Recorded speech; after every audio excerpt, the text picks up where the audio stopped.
نحمده ونصلي ونسلم على رسوله الكريم اما بعد اعوذ باللہ من الشیطان الرجیم بسم اللہ الرحمن الرحیم فصل لربک وانحر اللہم صلی علی محمد وعلی آل محمد کما صلیت علی ابراہیم وعلی آل ابراہیم انک حمید مجید اللہم بارک علی محمد وعلی آل محمد کما بارکت علی ابراہیم وعلی آل ابراہیم انک حمید مجید۔ اللہ تعالیٰ نے اسلامی سال کے 12ویں اور آخری مہینہ ذی الحج کو بہت زیادہ فضیلت عطا فرمائی ہے، اور حضور نبی کریم صلی اللہ علیہ وسلم نے اپنی امت کو اس مہینے اور بالخصوص پہلے عشرے میں زیادہ سے زیادہ عبادت کرنے کا حکم دیا۔ حضور صلی اللہ علیہ وسلم کے فرمان کے مطابق اس مہینے کے پہلے عشرے میں ایک دن کے روزے کا ثواب 1 سال کے روزوں کے برابر ہے، اور اس مہینے کے پہلے عشرے کی راتیں یہ لیلۃ القدر کی طرح قیمتی اور لیلۃ القدر کی طرح اہمیت کی حامل ہیں۔ حضور صلی اللہ علیہ وسلم نے اپنی امت کو اس مہینے میں اور بالخصوص پہلے عشرے میں زیادہ سے زیادہ ذکر کرنے کا حکم ارشاد فرمایا کہ زیادہ سے زیادہ سبحان اللہ، الحمدللہ، لا الہ الا اللہ، اللہ اکبر، ان تسبیحات کا اہتمام کرو۔ پہلے دنوں کی مخصوص عبادات میں ایک اہم عبادت ہے قربانی کی، جو اس مہینے کی 10، 11 اور 12 تاریخ کو صاحب استطاعت، صاحب نصاب مسلمان ادا کرتے ہیں۔ جس طرح رمضان المبارک کے مہینے میں حضرت استاد محترم متکلم اسلام مولانا محمد الیاس گھمن حافظہ اللہ نے اپنے یوٹیوب اور فیس بک چینل احناف میڈیا سروسز پر سوال و جواب کی نشست کا اہتمام فرمایا، تاکہ دنیا جہان کے مسلمان رمضان المبارک سے متعلق، روزے سے متعلق، نماز تراویح اور دیگر عبادات سے متعلق اپنے سوالات کے جوابات لے سکیں۔ اسی طرح ذی الحج کے مہینے میں بھی حضرت شیخ دامت برکاتہم العالیہ نے اپنے اس چینل پر لائیو سوال و جواب کی نشست کا اہتمام فرمایا، تاکہ دنیا جہان کے مسلمان اس موقع پر قربانی سے متعلق، نماز عید سے متعلق اپنے سوالات، ان کے جوابات حاصل کر سکیں۔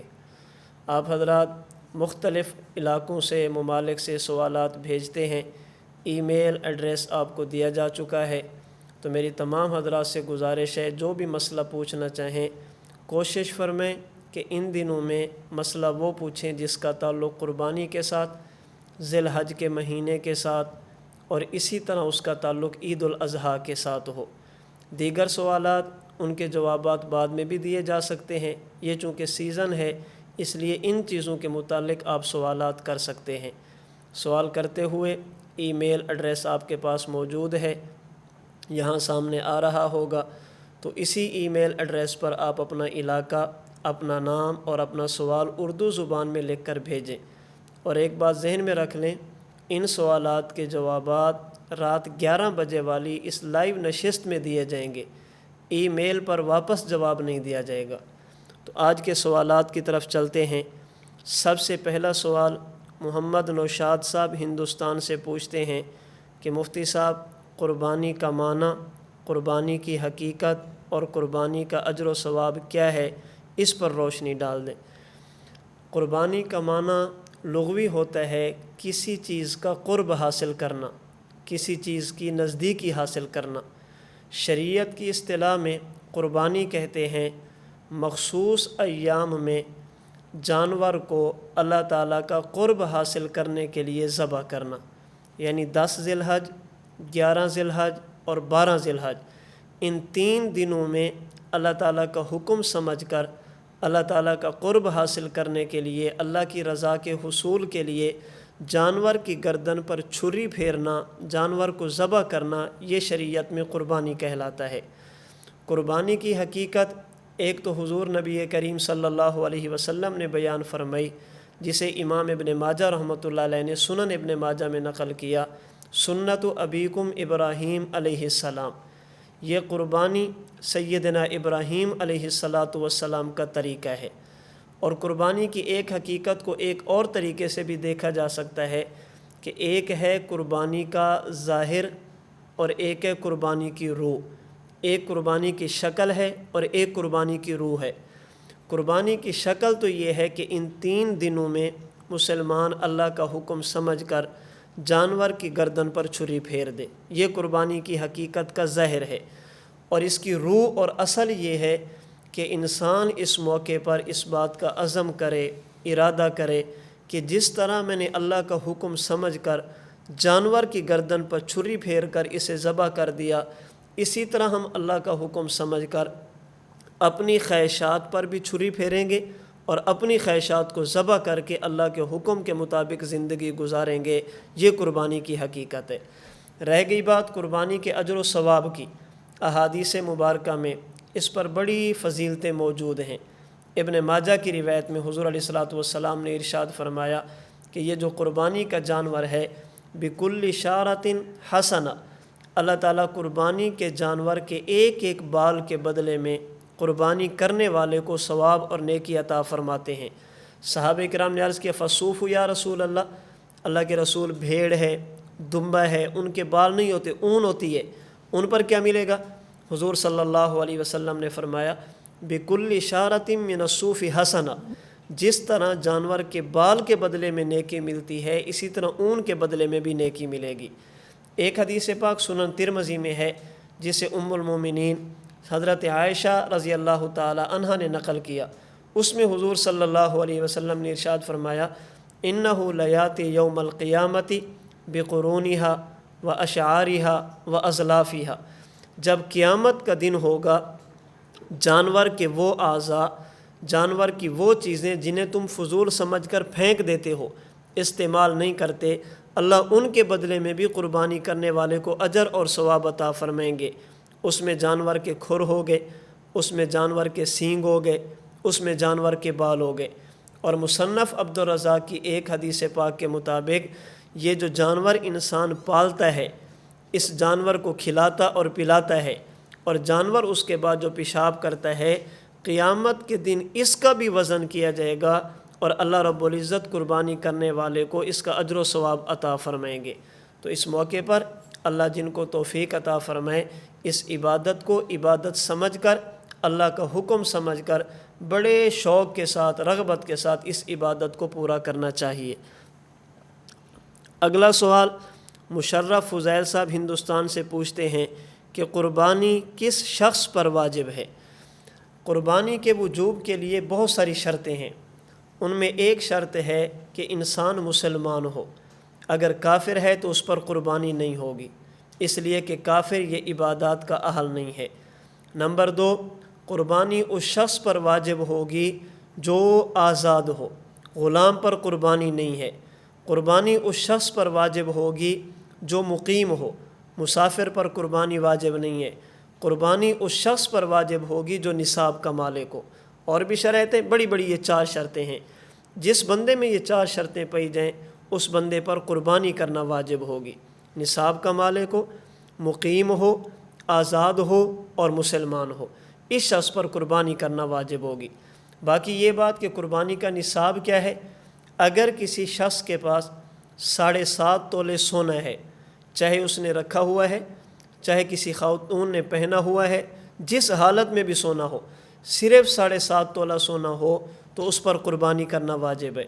کسی کے پاس چاندی ہے اور کچھ بھی نہیں ہے، 52.5 تولہ چاندی ہوگی تو اس پر قربانی کرنا واجب ہوگی۔ کسی شخص کے پاس سونا اور چاندی میں سے کچھ ہے، نقدی پڑی ہے، تجارت کا سامان ہے، ضرورت سے زائد سامان، یہ 5 چیزیں ان کا مجموعہ یا ان میں سے بعض اگر اتنی مقدار میں ہوں کہ ان کو اکٹھا کر کے قیمت لگائی جائے تو 7.5 تولے سونے کے برابر پہنچ جائے تو اس پر قربانی واجب ہوگی۔ اگر 7.5 تولے سونے کی قیمت کے برابر وہ نہیں ہے تو اس پر قربانی واجب نہیں ہے۔ ہاں پھر بھی احتیاط کے پیش نظر ایسا شخص قربانی کر لے تو بہت بڑے اجر اور ثواب کی بات ہے۔ مولانا زر محمد خان حنفی 4 سدہ خیبر پختونخوا سے پوچھتے ہیں، مفتی صاحب یوم عرفہ کا اعتبار سعودی عرب کے ساتھ ہوگا یا ہر ملک کا یوم عرفہ اپنا ہوگا؟ مولانا زار محمد صاحب، یوم عرفہ ہر ملک کا اپنا ہوگا۔ ایک ملک کے یوم عرفہ کا تعلق دوسرے ملک کے یوم عرفہ کے ساتھ نہیں ہوگا۔ اس کی وجہ یہ ہے کہ شریعت نے یوم عرفہ یعنی 9 ذی الحج کو روزہ رکھنے کا حکم دیا، اور شریعت مطہرہ کا اصول ہے کہ روزے کا تعلق رؤیت ہلال چاند دیکھنے کے ساتھ ہوتا ہے۔ چاند نظر آئے گا تو روزہ رکھا جائے گا، چاند نظر نہیں آئے گا تو روزہ نہیں رکھا جائے گا۔ چونکہ شریعت نے 9 ذی الحج یوم عرفہ کو روزہ رکھنے کا حکم دیا اور روزے کا تعلق رؤیت ہلال کے ساتھ ہے، تو جس طرح رمضان المبارک میں ایک ملک کے چاند کا دوسرے ملک کے ساتھ کوئی تعلق نہیں ہوتا، اسی طرح یوم عرفہ کا تعلق بھی ہر ملک کا اپنے رؤیت کے ساتھ ہوگا۔ اس لیے سعودی عرب کے ساتھ یا کسی اور ملک کے ساتھ اسے نہ جوڑا جائے، بلکہ جہاں پر جس تاریخ کو چاند نظر آ جائے اسی حساب سے یوم عرفہ شمار ہوگا۔ پاکستان کا یوم عرفہ انشاءاللہ جمعۃ المبارک کے دن 9 ذی الحج بنے گی، اور یہ بھی بہت فضیلت کا دن ہے، جمعہ کا دن بھی ہے، یوم عرفہ بھی ہے، 2 فضیلتیں اکٹھی ہو جائیں گی۔ تو پاکستان کے یوم عرفہ کا سعودی عرب کے یوم عرفہ کے ساتھ کوئی تعلق نہیں ہوگا۔ اگلا سوال فرزان جمشید ہندوستان سے پوچھتے ہیں، لاک ڈاؤن کی وجہ سے یہاں انڈیا میں عید الاضحیٰ کی نماز نہیں ہو رہی، تو کیا صرف چند مسجدوں میں نماز ہو جانے کے بعد ہم بغیر نماز پڑھے ہوئے قربانی کر سکتے ہیں یا ہم بھی نماز عید پڑھیں؟ دیکھیں، اگر تو عیدگاہ میں نماز عید ادا کرنے کی اجازت نہیں تو مساجد میں نماز عید ادا کی جائے، اور اگر کسی جگہ پر مسجدوں میں بھی عید نماز پڑھنے کی اجازت نہیں ہے اور ان لوگوں پر عید کی نماز واجب ہے، یعنی ایسی جگہ پر رہتے ہیں کہ وہاں کے باشندوں پر عید کی نماز واجب ہوتی ہو، تو ان حالات میں وہ اپنے گھروں میں نماز عید ادا کریں، اس کے بعد قربانی کریں۔ عید کی نماز ادا کیے بغیر قربانی کرنا یہ درست نہیں ہے۔ محمد نشاد ہندوستان سے پوچھتے ہیں، لاک ڈاؤن میں گھروں میں نماز جمعہ اور نماز عید الاضحیٰ قائم کی جا سکتی ہے؟ اگر کی جا سکتی ہے تو ازراہ کرم پورا طریقہ بتا دیں کہ نماز عید الاضحیٰ ہم کیسے ادا کریں۔ محمد نشاد صاحب، گزارش میں نے کر دی ہے کہ نماز عید کے بارے میں اصل تو یہ ہے کہ کھلے میدان، گراؤنڈ اور عیدگاہ میں ادا کی جائے۔ مجبوری ہے تو جامع مسجد میں ادا کی جا سکتی ہے، مجبوری ہے تو چھوٹی مساجد میں بھی نماز عید پڑھی جا سکتی ہے، جس طرح اس وقت حالات ہیں۔ اگر مسجد میں بھی حکومت کی طرف سے نماز عید پڑھنے کی اجازت نہیں تو ایک محلے میں گھر متعین کیا جائے، اسی محلے کے لوگ اس گھر میں اکٹھے ہوں اور نماز عید ادا کریں۔ اگر حکومت کی طرف سے ایک گھر کے لوگوں کا دوسرے گھر میں جانا کی پابندی ہے بھی نہ جائیں، وہاں کے گھر کے باشندے گھر میں رہیں، تو پھر گھر کے افراد اکٹھے ہوں اور گھر کے افراد اپنے گھر میں نماز عید الاضحیٰ ادا کریں۔ اس میں خواتین ہیں گھر کی، وہ بھی نماز عید میں شریک ہو سکتی ہیں۔ خواتین کے لیے ویسے تو نماز کے لیے گھر سے باہر جانا جائز نہیں، عیدگاہ مسجد میں جانا ٹھیک نہیں ہے، لیکن اگر گھر میں نماز عید ادا کی جائے تو گھر کی خواتین وہ بھی نماز عید میں شریک ہو سکتی ہیں، چھوٹے بچے وہ بھی نماز عید میں شریک ہو سکتے ہیں۔ باقی نماز عید الاضحیٰ کا طریقہ، 2 رکعت نماز کی نیت فرمائیں، پہلی رکعت میں ثنا پڑھنے کے بعد 3 زید تکبیریں کہیں، اور ہر تکبیر میں کانوں تک ہاتھ اٹھائیں اور ہاتھ چھوڑ دیں۔ 2 مرتبہ چھوڑنے کے بعد تیسری مرتبہ اللہ اکبر کہتے ہوئے ہاتھ باندھ لیں۔ اس کے بعد قرات ہے، رکوع سجدہ۔ جب دوسری رکعت میں کھڑے ہوں تو قرات سے فارغ ہونے کے بعد 3 مرتبہ زید تکبیریں کہیں اور ہر مرتبہ کانوں تک ہاتھ اٹھا کر ہاتھ چھوڑ دیں، اور چوتھی تکبیر بغیر ہاتھ اٹھے رکوع میں چلے جائیں۔ اس کے بعد سلام کے بعد خطبہ ہوگا، خطبے کے بعد پھر اپنے معاملات دیگر قربانی وغیرہ والے وہ کیے جا سکتے ہیں۔ باقی اس پر تفصیلی فتویٰ حضرت استاد محترم متکلم اسلام مولانا محمد الیاس گھمن صاحب دامت برکاتہم العالیہ کا آ چکا ہے، آپ وہ بھی منگوا سکتے ہیں، اسے بھی نیٹ پر دیکھ سکتے ہیں۔ اس میں نماز عید کا حکم بھی ہے، نماز عید کا طریقہ بھی ہے، اور عید الاضحیٰ کی مناسبت سے مختصر سا خطبہ وہ بھی اس فتوے میں لکھ دیا گیا ہے۔ سارا اکبر صاحبہ ہندوستان سے پوچھتی ہیں، ایک آدمی کے پاس ایک دکان ہے جس کی قیمت 40 لاکھ روپے ہے، اور اس دکان سے ماہانہ 60,000 روپے حاصل ہوتے ہیں، اور وہ آدمی 4 لاکھ روپے کا مقروض ہے اور اس سے کسی نے 3 لاکھ قرض لے رکھا ہے، لاک ڈاؤن میں آمدنی زیادہ نہیں، کیا اس شخص پر قربانی واجب ہوگی؟ میں اس پر اصولی بات عرض کر دیتا ہوں، اسے آپ اچھی طرح سمجھ لیں۔ کس شخص پر قربانی واجب ہوگی؟ کسی شخص کے پاس صرف 7.5 تولہ سونا ہو تو قربانی واجب ہے، 52.5 تولہ چاندی ہو تو قربانی واجب ہے۔ کسی کے پاس سونا اور چاندی دونوں موجود ہیں، نقدی ہے، تجارتی سامان ہے، ضرورت سے زائد سامان ہے، اپنے تمام اثاثوں کو جمع کر لیں اور ان تمام کی قیمت لگا لیں، پھر آپ نے جس سے قرض لینا ہے اس قرض کو بھی اس کے ساتھ شامل کر لیں۔ اب دیکھیں آپ کے پاس ٹوٹل کتنی رقم اکٹھی ہو گئی، کتنی مالیت کا سامان آپ کے پاس موجود ہے۔ اس کے بعد آپ حساب لگائیں، میں نے فلاں بندے کا اتنا دینا ہے، اتنے پیسے میں نے فلاں شخص کے دینے ہیں، اس قرض کو اپنی تمام مالیت سے منہا مائنس کر لیں۔ اب جتنی رقم آپ کے پاس بچ جائے، چاہے وہ سونے کی صورت میں، چاندی کی صورت میں، نقدی کی صورت میں، تجارتی سامان کی صورت میں یا ضرورت سے زائد سامان کی صورت میں، اب دیکھیں ان تمام کی قیمت 7.5 تولہ سونا تک پہنچتی ہے یا نہیں پہنچتی۔ اگر 7.5 تولے سونے کی قیمت تک پہنچ جائے تو قربانی کرنا واجب ہوگی، اگر اس سے کم ہے تو آپ پر قربانی کرنا یہ واجب نہیں ہوگی۔ مولانا مسعود احمد برما سے پوچھتے ہیں، اپنے فوت شدگان بزرگ کے ایصال ثواب کے لیے قربانی کی جا سکتی ہے؟ جی بالکل کی جا سکتی ہے۔ ہم جس طرح ثواب کے قائل ہیں، ہم اہل سنت والجماعت ایصال ثواب کے بھی قائل ہیں۔ ہم جس طرح اس بات کے قائل ہیں کہ عبادت کر کے اجر خود لیا جا سکتا ہے، اسی طرح ہم اس بات کے بھی قائل ہیں کہ عبادت کر کے، نیکی کا کام کر کے اجر کسی اور کو بھی دیا جا سکتا ہے، چاہے وہ عبادات قولی ہوں، چاہے وہ عبادات فعلی ہوں، چاہے وہ عبادات بدنی ہوں یا عبادات مالیہ ہوں۔ اپنی تمام نفلی عبادات کا اجر جس طرح انسان خود لے سکتا ہے، اسی طرح نفلی عبادات کا اجر اگر کسی اور کو دینا چاہے، چاہے وہ زندہ ہو یا دنیا سے چلا گیا ہو، یہ بھی جائز ہے۔ حضور نبی کریم صلی اللہ علیہ وسلم نے اپنی امت کی طرف سے قربانی کی ہے۔ حضرت علی المرتضیٰ رضی اللہ تعالی عنہ نے حضور نبی کریم صلی اللہ علیہ وسلم کی طرف سے قربانی کی ہے۔ فقیہ ابن السراج رحمۃ اللہ علیہ نے حضور صلی اللہ علیہ وسلم کے لیے 10,000 مرتبہ قرآن کریم پڑھا ہے۔ ابن سراج رحمۃ اللہ علیہ نے حضور صلی اللہ علیہ وسلم کی طرف سے قربانی دی ہے۔ تو اس موقع پر اگر اللہ توفیق عطا فرمائے، واجب قربانی کے بعد استطاعت کے مطابق نفلی قربانی اللہ کے رسول صلی اللہ علیہ وسلم کے نام کی دی جا سکتی ہے، صحابہ کرام کے نام کی دی جا سکتی ہے، ائمہ کے نام کی دی جا سکتی ہے، علماء کے نام کی دی جا سکتی ہے، اپنے والدین، عزیز و اقارب، رشتہ دار، اساتذہ، ان کے نام پر اگر نفلی قربانی دی جائے تو یہ ان کے ایصال ثواب کے لیے قربانی دینا بالکل جائز ہے۔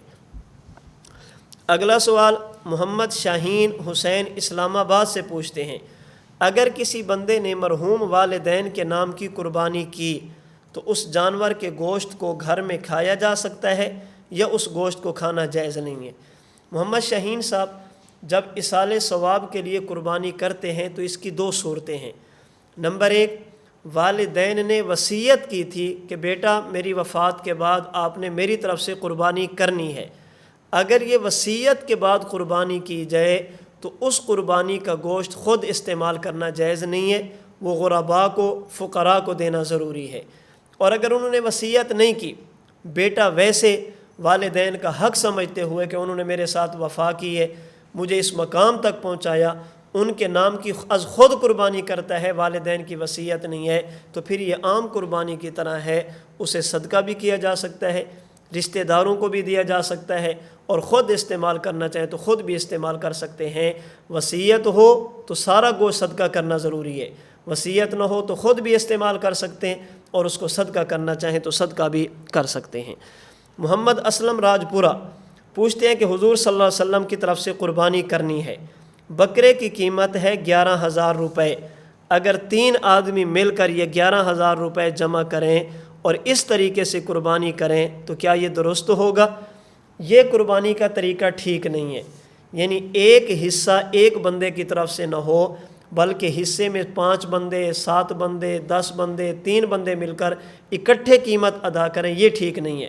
ہاں اس کا ایک طریقہ ہو سکتا ہے، جو 3 بندے اللہ کے رسول صلی اللہ علیہ وسلم کے نام کی قربانی کرنا چاہتے ہیں وہ قیمت اکٹھی کر لیں، 11,000 روپے اکٹھے کرنے کے بعد ایک آدمی کو اس کا مالک بنا دیں، ایک آدمی کو ہدیہ کر دیں، اور وہ پھر اس قیمت کو بطور حصے کے شامل کر لے، اس کا بکرا خرید کر ذبح کر لے، یہ ٹھیک ہے۔ الگ الگ ٹھیک نہیں ہے۔ ہاں قیمت کو اکٹھا کرنے کے بعد ایک آدمی کو مالک بنا دیا جائے، پھر اس کے بعد قربانی کر لی جائے تو انشاءاللہ ثواب سب کو مل جائے گا۔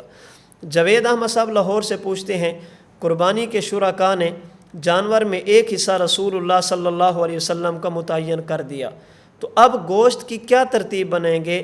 کیا اس حصے کو بھی تول کر الگ کریں گے اور تمام حصہ داران اپنا اپنا حصہ کس حساب سے الگ کریں گے؟ یہ مستقل ایک حصہ ہے جو آپ نے جناب نبی کریم صلی اللہ علیہ وسلم کی طرف سے رکھا ہے۔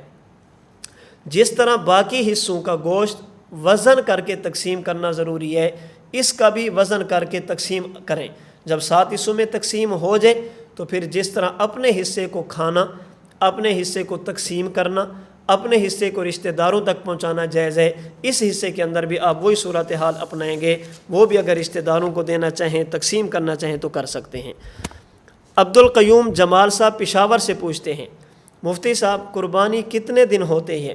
ہمارے ہاں کچھ لوگ کہتے ہیں 13 ذی الحج کو بھی قربانی کی جا سکتی ہے، اس لیے کہ تکبیریں 13 تک ہوتی ہیں، تو کیا اس طرح چوتھے دن تک قربانی کرنا درست ہے؟ قربانی کے 3 دن ہیں، 10 ذی الحج، 11 ذی الحج، 12 ذی الحج۔ قرآن کریم کے 17ویں پارہ سورہ حج کی آیت نمبر 28 میں اللہ تعالیٰ فرماتے ہیں، لِيَشْهَدُوا مَنَافِعَ لَهُمْ وَيَذْكُرُوا اسْمَ اللَّهِ فِي أَيَّامٍ مَّعْلُومَاتٍ۔ سیدنا عبداللہ بن عمر رضی اللہ تعالی عنہما فرماتے ہیں کہ اللہ نے جو ایام معلومات کی بات فرمائی ہے، اس سے مراد کیا ہے؟ فرماتے ہیں یوم النحر و یومان بعدہ۔ امام ابن ابی حاتم رازی رحمۃ اللہ علیہ نے تفسیر ابن ابی حاتم میں حضرت عبداللہ بن عمر کا یہ فرمان نقل کیا ہے کہ اس سے مراد کیا ہے؟ یوم النحر 10 ذی الحج و یومان بعدہ 11 اور 12 ذی الحج۔ تو قربانی 3 دن تک کی جا سکتی ہے، قربانی چوتھے دن نہیں کی جا سکتی۔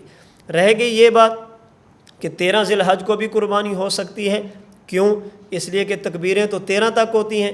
ہم کہتے ہیں اگر تکبیروں کو بنیاد بنا کر آپ نے 13 کو قربانی کرنی ہے تو تکبیریں 10 کو شروع نہیں ہوتی، تکبیریں 9 کو شروع ہوتی ہیں۔ اگر تکبیرات کا آخری دن 13 ہے تو تکبیرات کا پہلا دن 9 ہے، تو کل کو کوئی بندہ اٹھے اور یہ کہ 9 ذی الحج کو بھی قربانی کرنا ٹھیک ہے، تو کیوں؟ اس لیے کہ 9 کو تکبیریں ہوتی ہیں۔ ہم کہتے ہیں تکبیرات کا معاملہ الگ ہے، قربانی کا معاملہ الگ ہے۔ تکبیریں 9 سے شروع ہو کر 13 کو ختم ہوتی ہیں، لیکن قربانی 10 سے شروع ہو کر 12 کو ختم ہو جاتی ہیں۔ یہ جو طبقہ 13 کی قربانی کی بات کرتا ہے، ان کے اپنے علماء خصوصاً ماضی قریب کے عالم حافظ زبیر علی زئی صاحب وہ اس بات کو ماننے کے لیے تیار نہیں۔ ان کا کہنا یہ ہے کہ چوتھے دن یعنی 13 ذی الحج کی قربانی پر کوئی دلیل بھی ایسی موجود نہیں ہے جسے دلیل کہا جا سکے، صحیح روایت موجود نہیں ہے، اس لیے 13 کو قربانی نہ کی جائے، 12 کی شام تک اپنی قربانی کو مکمل کر لیا جائے۔ محمد اسد صاحب پوچھتے ہیں، اگر بکرا قربانی سے پہلے مر جائے تو کیا حکم ہے؟ اگر یہ قربانی کرنے والا انسان امیر ہے، صاحب نصاب ہے، اس نے جانور خریدا اور وہ جانور قربانی سے پہلے مر گیا، اگر یہ پھر بھی صاحب نصاب ہے، اس کے پاس اتنی استطاعت ہے کہ قربانی کر سکے، اس پر اور قربانی کرنا واجب ہے۔ اور اگر غریب نے اللہ کا حکم سمجھ کر اپنے پیٹ پہ پتھر باندھ کر اپنی ضرورتوں میں سے پیسے نکال کر اس نے قربانی کے لیے جانور خریدا اور وہ جانور مر گیا، اس کے پاس اب اتنی توفیق نہیں ہے کہ اور جانور خرید سکے، تو اس بندے پر اور قربانی واجب نہیں ہوگی۔ امیر پر دوبارہ واجب ہے وہ دوسرا جانور خرید کر ذبح کرے، غریب پر واجب نہیں ہے۔ اور اس موقع پر غریب کو دل چھوٹا نہیں کرنا چاہیے۔ جناب نبی کریم صلی اللہ علیہ وسلم غرباء کی طرف سے قربانی کرتے ہوئے یہ فرما چکے ہیں، اللہم ھذا انی وامن لم یضحِ من امتی، او کما قال صلی اللہ علیہ وسلم۔ تو اگر امیر ہو تو نئی قربانی کرے، اگر غریب ہو تو اللہ کا فیصلہ سمجھ کر اس پر، اللہ کی رضا سمجھ کر اس پر خاموش رہے۔ محمد جاوید خیبر پختونخوا سے پوچھتے ہیں، مفتی صاحب جس جانور میں حصہ ہو تو حصہ دار کے لیے اس جانور کو ذبح کرنے کی اجرت لینا ٹھیک ہے؟ یہ اجرت لینا ٹھیک نہیں ہے۔ 7 بندے شریک ہیں، ان میں سے ایک بندہ جانور کو ذبح کرنا جانتا ہے، اسے پتہ ہے کہ جانور کیسے ذبح کرتے ہیں، اس کا کام ہے۔ اگر اپنی قربانی کو یہ ذبح کرے گا اگرچہ اس کا حصہ ایک ہو تو اس کی اجرت لینا اس کے لیے جائز نہیں ہوگی۔ محمد عمران صاحب اکاڑا سے پوچھتے ہیں، قربانی کے لیے خریدے ہوئے بکرے پر گرم تیل گر گیا جس کی وجہ سے کھال جل گئی تو کیا اس جانور کی قربانی درست ہوگی؟ اگر تو کھال معمولی سی جلی ہے، اس کا اثر زیادہ اس کے جسم پر نہیں پڑا، وہ چلتا پھرتا بھی ہے، کھاتا پیتا بھی ہے، تو پھر اس کی قربانی کرنا جائز ہے۔ اور اگر اتنی جل گئی ہے کہ چلنے پھرنے میں تکلیف ہوتی ہے، وہ خارشی جانوروں کے حکم میں چلا گیا، تو پھر اس جانور کی قربانی کرنا یہ جائز نہیں ہوگا۔ محمد زکریا صاحب ہندوستان سے پوچھتے ہیں، قربانی کا جانور عید سے پہلے لینا ضروری ہے؟